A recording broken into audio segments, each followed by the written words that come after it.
నిధులు పోసి నిర్మించారు, నిర్వహణ మరిచారు. పట్టింపు లేని తార్నాక ఫుట్ఓవర్ బ్రిడ్జ్, పాడైపోయిన లిఫ్ట్ పట్టించుకొని జిహెచ్ఎంసీ యంత్రాంగం, రోడ్డు దాటేందుకు ఇబ్బందులు పడుతున్న విద్యార్థులు, వృద్ధులు. ఇంతటి దానికి మరి కడతాం ఎందుకు? దానికి కడతానికి ఎంత ఖర్చు అవుద్ది? మెయింటెనెన్స్ లేకపోతే ఏమవుద్ది? అది ఇట్లా ఇట్లా ఎందుకు పని రాకుండా అయిపోద్ది. హైదరాబాద్ నగరం రోజురోజుకి పెరుగుతున్న జనాభాతో పాటుగా మహానగరం దిశగా అంచనాలకు మించి అందనంత వేగంతో దేశంలోని నగరాలతో పోటీ పడుతూ గ్రేటర్ హైదరాబాద్ ప్రజలకు మెరుగైన సౌకర్యాలు కల్పిస్తూ పరుగులు పెడుతుంది.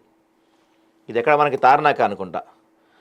స్థానిక ప్రజలు తార్నాక సెయింట్ యాన్స్ పాఠశాల విద్యార్థులు తల్లిదండ్రులతో పాటుగా అనేక మంది తార్నాక ఫుట్ఓవర్ బ్రిడ్జ్ నిర్మాణంకై స్థానిక ప్రజాప్రతినిధుల దృష్టికి తీసుకెళ్లగా కొన్నేళ్ల నిరీక్షణ అనంతరం ఈ ఫుట్ఓవర్ బ్రిడ్జ్ కట్టారు. కోట్ల రూపాయల నిధులు వెచ్చించి నిర్మాణం పూర్తి చేసిన జిహెచ్ఎంసీ అధికార యంత్రాంగం ప్రజల అవసరాలకు తగ్గట్టుగా నిర్వహణ మర్చిపోవడంతో అటు విద్యార్థులు ఇటు వృద్ధులు రోడ్డు దాటేందుకు బ్రిడ్జ్ లిఫ్ట్ పనిచేయకపోవడంతో, సౌకర్యాలు లేకపోవడంతో అది ఎవరు వాడట్లేదు. ఇప్పుడు ముసలోళ్ళు ఉన్నారండి, పెద్దోళ్ళు ఉంటారు ఏజ్లో, ఇక్కడ రోడ్డు దాటడానికి ఏం లేదు చూసారా, డివైడర్ మధ్యలో గ్యాప్ కానీ ఏదీ లేదు. చిన్నపిల్లలు కూడా ఎవరు దాటలేదు. ఇక్కడ మొత్తం ఇదంతా క్లోజ్ చేసింది. అటు ఎక్కడికన్నా ముందుకెళ్ళి టౌన్ తీసుకొని రావాలి కావచ్చు. అందుకని అందరూ ఏం చేస్తారు, ఇది లిఫ్ట్ ఈ మెట్లు ఎక్కి దిగుతారు. కాకపోతే పెద్దవాళ్ళు, కొంచెం ప్రెగ్నెంట్ లేడీస్ లాంటి వాళ్ళు ఉంటారు, వాళ్ళ పరిస్థితి ఏంటి?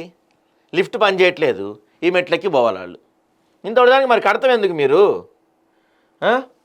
ఇదిలా ఉండగా సికింద్రాబాద్ తార్నాక పరిసర ప్రాంతాల్లో పెద్దదైన సెయింట్ యాన్ పాఠశాల అనేక మంది విద్యార్థులు విద్యాభ్యసిస్తుంటారు.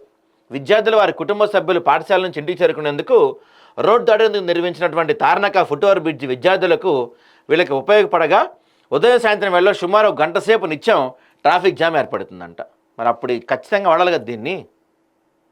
సుమారుగా కోట్ల రూపాయలు వెచ్చించి ఫుట్ఓవర్ బ్రిడ్జ్ నిర్మాణం పూర్తయి 2 ఏళ్లు కూడా ప్రారంభం నాడు పనిచేసిన లిఫ్ట్ అనంతరం నేటికి వర్క్ చేయకపోవడంతో సంబంధిత అధికారులు పట్టించుకోవడంలోని రోడ్డు దాటి విద్యార్థులు, వృద్ధులు, సహాయకులు, తల్లిదండ్రులు, స్థానికులు ఆగ్రహం వ్యక్తం చేస్తున్నారు. ఇప్పటికైనా తార్నాక సెయింట్ యాన్స్ పాఠశాల విద్యార్థులు, తల్లిదండ్రులు, వృద్ధులకు, స్థానిక ప్రజలకు Tarnaka Saint Ann's foot over bridge లిఫ్ట్ను పునరుద్ధరించి మెరుగైన సర్వీస్ అందించేలా తగిన చర్యలు తీసుకోవాలని ప్రజలు కోరుతున్నారు. నిజంగా ఎంత దారుణం చూడండి. కడతం దేనికి? ఇంతటి దానికి మీరు మెయింటెనెన్స్ లేనప్పుడు వృద్ధులు, పెద్దవాళ్ళు, ప్రెగ్నెంట్ లేడీస్, చిన్నపిల్లలు కూడా ఈ మెట్లెక్కి దిగడం కష్టం కదా. లిఫ్ట్ పనిచేయకపోతే ఎలా?